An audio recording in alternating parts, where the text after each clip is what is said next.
C'est une démarche individuelle, hein, donc une démarche individuelle de 9 femmes qui ont probablement par une prescription médicale, encore que ça, c'est pas très clair, hein, on ne le sait pas trop, en tous les cas qui ont eu des prélèvements qui ont été faits au CHU au CHU de Rouen, des prélèvements réalisés au CHU de Limoges et ensuite des résultats qui ont été transmis.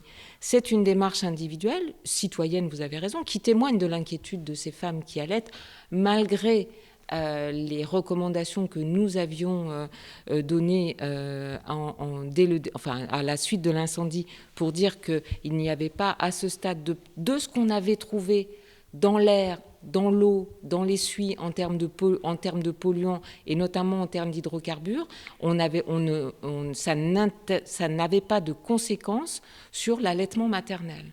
Et encore une fois, le professeur Marpeau était venu expliquer pourquoi on devait on devait rassurer les femmes qui allaitent qu'elles peuvent continuer d'allaiter suite à l'accident, suite à cet incendie.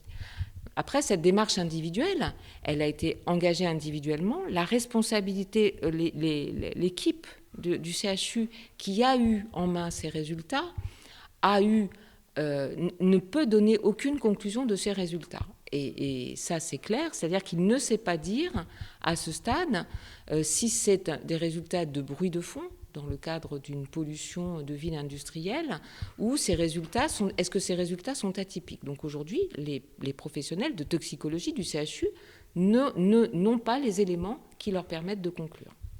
Pourtant, ces femmes, leur inquiétude de savoir, c'est est-ce qu'elles sont en train, entre guillemets, c'est peut-être un mot un peu fort, d'empoisonner leur bébé. Est-ce que là, vous pouvez les rassurer sur ces traces d'hydrocarbures dans leur lait maternel, sur la santé de leur enfant?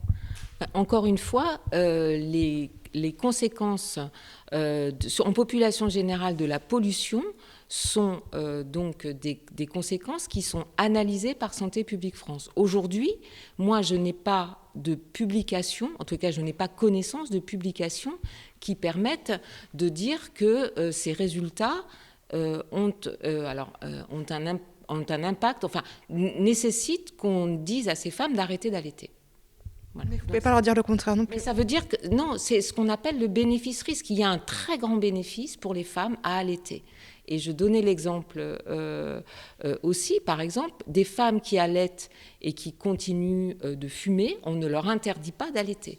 Donc c'est cette question de ce qu'on appelle la balance bénéfice-risque. Aujourd'hui, les bénéfices de l'allaitement sont nettement supérieurs à ces traces d'hydrocarbures qu'on a trouvées, dont on ne sait pas aujourd'hui sur lesquelles on ne sait pas porter des conclusions. Donc des conclusions ni négatives, ni positives, vous voyez ce que je veux dire, c'est-à-dire qu'on ne sait pas conclure là-dessus.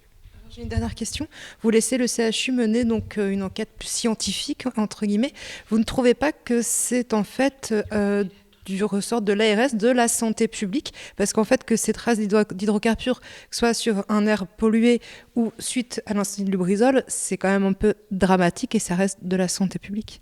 Ce que nous ferons en santé publique, nous ferons ça sur un protocole qui sera validé par Santé publique France, sur des études statistiques, scientifiques, après l'interprétation de l'état, c'est-à-dire après la mesure de la pollution des sols, telle qu'on est en train de la mener. Cette mesure de la pollution des sols, elle sera soit liée à la pollution, cette mesure des polluants dans le sol, elle peut être d'ailleurs liée soit à la pollution, soit à l'incendie Lubrizol. Et c'est en fonction de cette interprétation de l'état du milieu, c'est-à-dire des polluants dans le milieu, des risques, de cette évaluation des risques liés à des éventuels polluants qu'on va trouver, que l'on fera ensuite le suivi de la population. Ça, c'est un suivi de santé publique.